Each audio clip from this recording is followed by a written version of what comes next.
Assalamualaikum warahmatullahi wabarakatuh. Izinkan saya memperkenalkan diri. Nama saya Agus Sulaiman. Saat ini saya menjabat Camat Kecamatan Grogol Petamburan, terhitung sejak 18 Juni 2023. Adapun sebelum saya menjadi Camat Kecamatan Grogol Petamburan, saya adalah Camat Kecamatan Taman Sari, Jakarta Barat. Kemudian selama 2 tahun, kemudian menjadi PLT Kecamatan Tambora selama 8 bulan.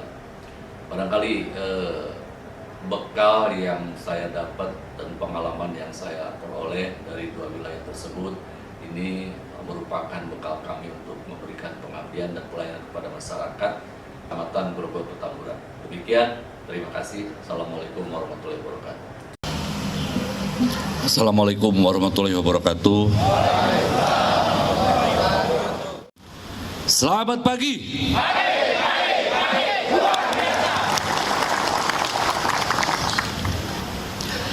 Grogol Petamburan. Terima kasih. Yang saya hormati Ibu Sekcam, Pak Manpol, para lurah, beserta para kasektoral. Hari ini memang saya sengaja selain sekalian apel ASN kecamatan, juga sengaja saya mengumpulkan seluruh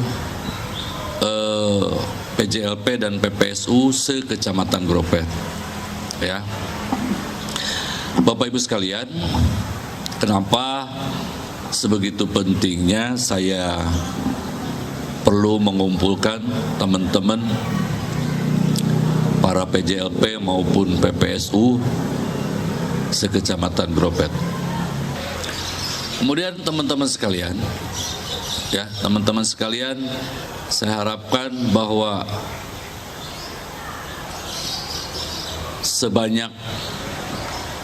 sedemikian banyak PPSU dan PJLP yang ada di Kecamatan Gropet, saya yakin kalau dikumpulkan antara PPSU, PJLP gitu ya, ini lebih di atas sekitar 600-an lebih. SDA aja sudah banyak, Bina Marga banyak, apalagi PPSU, hampir PPSU itu 60 per kelurahan minimal. Bahkan di kelurahan kita ada yang sampai 80. Ya. Jadi kalau kita kumpulkan, ini begitu banyak. Kemudian sumber daya yang begitu banyak, kalau kita tidak arahkan, kita optimalkan, ya, ini salah kita. Nah, kemudian teman-teman sekalian, telah terbit keputusan Gubernur DKI Jakarta nomor 280 tahun 2023 masih anget, tentang pedoman teknis penanganan prasarana dan sarana umum tingkat kelurahan. Saya sudah sampaikan kepada para lurah dan tentunya para Kasihekbang, dipelajari, kemudian ini diimplementasikan. Dulu ketika lahir PPSU, ingat ya teman-teman, kita nanti yang kuning juga kita akan bahas. PPSU itu dulu begitu pertama lahir, banyak yang nyebur di got ya. Pernah kan? Ada sempet ya, sampai memang di Jelambar jadi masalah tuh. Sekarang saya jarang melihat PPSU itu yang terjun ke saluran, ya, yang terjun ke saluran bahu membahu gitu ya, bersama SD untuk membahas atau menguras lumpur. Saya tidak pernah temukan. Ingat teman-teman sekalian, bukan hanya membersihkan, bukan hanya penyapuan yang Bapak Ibu harus lakukan, tapi sesuai dengan ketentuan ada batasan-batasan tertentu. Apa yang menjadi tugas PPSU, mana yang menjadi tugas SDA, mana yang menjadi tugas Bina Marga. PPSU itu dulu ramai. Sampai dulu itu ada yang nyelam,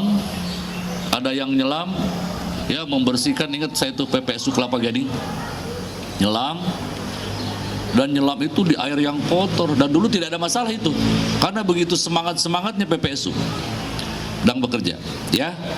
Jadi teman-teman PPSU, saya minta para Kasihekbang mulai mengevaluasi, kemudian membuat sistem ya, membuat sistem aturan yang mana PPSU orang per orang kerjanya terukur, ya, terukur. Kemudian pola kerjanya dirubah. Saya masih kadang saya melihat ketika saya datang dari mengarah ke kantor, masih ada pola-pola kerja yang bergerombol, 5 orang dalam satu tim. Dia jalan, yang satu moto, yang satu nyapu. Sebetulnya tidak seperti itu. Ini mungkin harus dilakukan evaluasi ya para lurah terkait dengan pola kerja. Kenapa saya sampaikan ini teman-teman sekalian? Saya sampaikan ini karena saya sayang dengan teman-teman PPSU.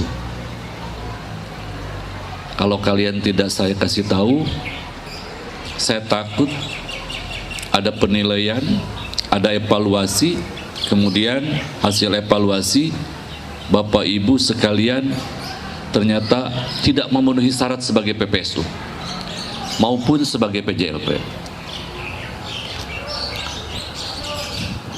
Dan ingat Bapak Ibu sekalian, PPSU, PJLP DKI Jakarta itu berbicara standar upah itu terbaik. Kita UMR kita terbaik, bahkan tahun ini 4,9. Itu ditambah berbagai asuransi, BPJS dan segala macam. Jadi ingat teman-teman sekalian, bukan hanya mikirin teman-teman sekalian, bukan hanya memikirkan Anda sekalian, tapi ingat di belakang Bapak Ibu sekalian ada istri, ada anak yang setiap saat, setiap hari menuntut bapaknya supaya membiayai. Jadi kalau terjadi apa-apa dengan bapaknya, ini akan jadi masalah. Ya, saya harapkan teman-teman PPSU, PJLP, ya, kita melihat bahwa sampai dengan saat ini saya mencoba mengevaluasi. Saya terima kasih kepada para Kasatpel yang membawahi PJLP begitu luar biasa dalam penanganan permasalahan yang ada di wilayah. Terkait dengan surat keputusan gubernur ini. Surat keputusan gubernur ini untuk memperjelas kembali terkait dengan tugas PPSU dan teman-teman PJLP yang lain, supaya tidak terjadi tumpang tindih, ya. Tapi apakah memang betul, apakah memang Bapak Ibu sekalian teman-teman PPSU harus melaksanakan kegiatannya? Tentunya harus. Di luar perintah-perintah pimpinan, ya, yang dalam kondisi tertentu pimpinan membutuhkan. Dalam konteks adalah melaksanakan pekerjaan. Teman-teman sekalian, kita bicara penghasilan, ya. Kalian, tugas yang kalian emban, tugas yang begitu mulia. Rezeki yang kalian dapat, insya Allah itu adalah rezeki yang barokah.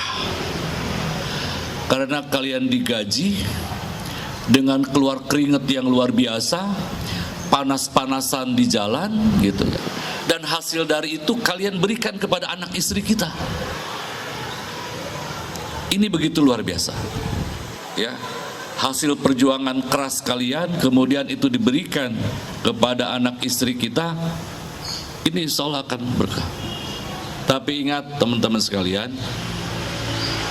meskipun memang gaji kita sudah, teman-teman sudah lebih baik dibandingkan dengan wilayah-wilayah lain di Indonesia, ingat gaya hidup. Saya masih menemukan beberapa kasus, ya. Saya masih menemukan beberapa kasus terkait dengan perilaku PPSU, gaya hidup PPSU. Gaya hidup hedonis. Di sini ada PPSU yang suka main game online. Apakah di sini PPSU yang hadir semua ATM-nya pasti di dompet? Ini saya lihat kalau tampang-tampangnya ATM-nya pada digadai enggak ya? Ada ya? Kasih ke istri.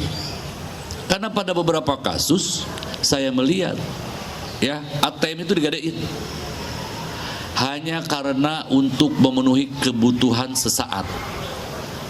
Bahkan yang lebih tragis lagi, duit gaji dipakai untuk kegiatan game online.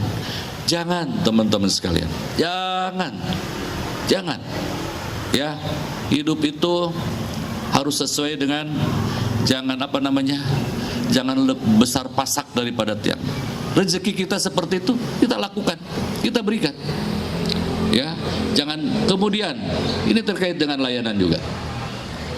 Ingat teman-teman sekalian, jangan sekali-kali kalian di lapangan meminta sesuatu kepada masyarakat. Yang satu dikerjain karena dia ngasih kopi, yang satu tidak dikerjakan karena dia tidak ngasih apa-apa. Ingat, layanan kalian adalah untuk semua. Persoalan dia ngasih secara sukarela, masyarakat silakan, itu rezeki kalian. Tapi ketika kalian berbicara minta uang, apalagi ada angka nominal hanya untuk mengganti dengan pelayanan yang kalian berikan, ini adalah salah. Ya, saya pesankan kepada Kepala Lurah juga para Kasihekbang, sampaikan itu. Mudah-mudahan di Kecamatan Gropet tidak terjadi seperti itu. Kira-kira sepakat dengan itu? Jadi itu ya. Kemudian hal lain teman-teman sekalian, kalau kita memiliki kinerja, tentunya kinerja kita memang harus terukur. Ketika sistem aturan mengatakan bahwa Anda tidak memenuhi syarat sebagai PPSU, kemudian Anda dikeluarkan menjadi PPSU atau PJLP. Dengan usia-usia kalian yang seperti ini, ya, dengan usia-usia bapak-bapak ini yang sudah nyaris lansia lah kira-kira begitu, sulit mencari pekerjaan. Sehingga kesempatan ini jangan kalian sia-siakan. Jangan kalian sia-siakan. Dan ketika kalian resign, ketika kalian keluar dari PPSU, tidak mudah mencari pekerjaan di tengah-tengah situasi ekonomi seperti ini. Ingat ya, ingat ini.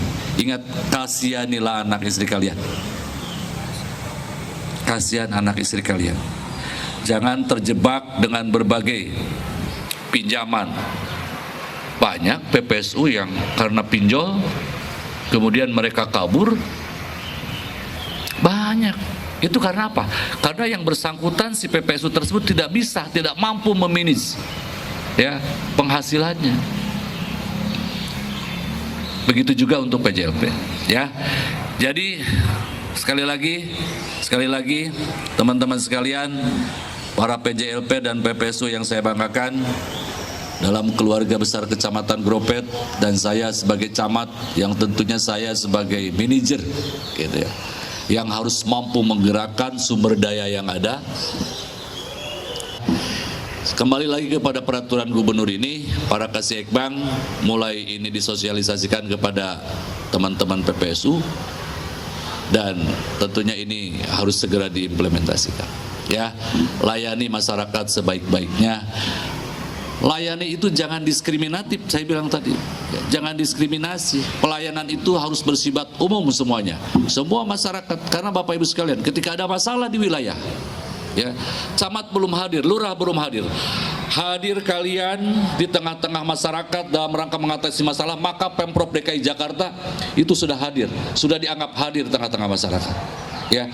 Baik buruk Pemprov DKI Jakarta ada di tangan Bapak Ibu sekalian. Kalau PJLP, PPSU memiliki kinerja yang bagus, berarti Pemprov DKI Jakarta bagus di mata masyarakat. Tetapi sebaliknya, ketika PJLP, PPSU buruk kinerjanya, melakukan pungli, melakukan pelayanan diskriminatif, TL-nya tidak cepat, tidak sesuai dengan harapan masyarakat, maka persepsi Pemprov DKI Jakarta berarti buruk. Ya, jadi saya harapkan teman-teman sekalian dari pertemuan hari ini, mudah-mudahan ini akan menjadi bahan evaluasi kita semua. Ya, kira-kira sepakat dengan ini semua ya. Oke. Jadi sekali lagi tadi yang utama adalah kalian hadir di tengah-tengah masyarakat yang membutuhkan, memberikan layanan yang paling baik pada masyarakat, layanan tidak diskriminasi, bertanggung jawab atas pekerjaan ya, kemudian bertanggung jawab juga kepada keluarga, menampilkan kalian yang terbaik di lapangan. Karena begitu kalian tampil terbaik di lapangan, maka persepsi masyarakat adalah Pemprov DKI Jakarta juga itu baik. Ya, demikian Bapak Ibu sekalian, terima kasih atas pertemuan atau apel pagi hari ini. Sekali lagi saya senantiasa mendoakan Bapak Ibu sekalian mudah-mudahan selalu dalam lindungan Allah Subhanahu wa taala. Terima kasih. Akhirul kalam, billahi taufiq wal hidayah. Wassalamualaikum warahmatullahi wabarakatuh.